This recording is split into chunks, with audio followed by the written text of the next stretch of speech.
Hello. आजचा vlog मस्त सकाळ सकाळीच चालू केलेला आहे, कारण आज काहीच जास्त कामं नव्हती. मस्त नटून थटून डोकं वगैरे काही जास्त विसरलेलं नाही आहे व्यवस्थित, कारण की आज कुठे जायचंच नव्हतं तर काय तयारी करू म्हटलं.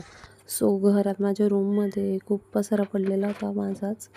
त्याला म्हटलं थोडंसं सेट करून घेते, कारण की इतका पण इम्पॉर्टंट नव्हता तो सामान. पण मी म्हणजे माझ्या माहेरी गेली होती तेव्हा मी तिथे शॉपिंग केलेली होती मम्मीसोबत.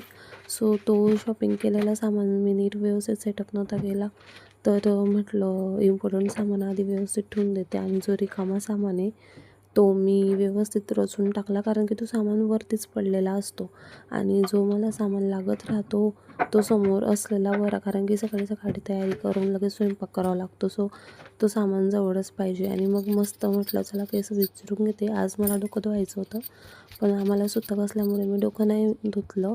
सो तेल लावलेलं आहे तर त्याची काही हेअरस्टाईल वगैरे होणार नाही, तर त्याला मस्त मी सिंपल पद्धतीने बांधून घेतले, कारण की लहान केसांचं असंच होतं की त्याला बांधलेले पण छान नाही दिसत आणि मोकळे पण ते ठेवले जात नाही. तर मस्त मी एक पोनी करून घेतली आणि थोडी ढिल्ली वेणी घातली, जी की माझ्यावर चांगलीच दिसते.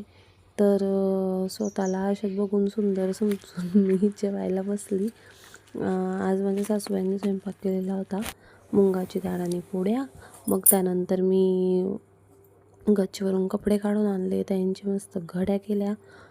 कपडे आज मीच धुतलेले होते आणि खूप जास्त धुतलेले होते. मग कपड्याच्या घड्या करून झाल्या आणि आता म्हटलं चला लाईट ऑफ करून झोपून. चला तर मग भेटूया पुढच्या ब्लॉगला. बाय.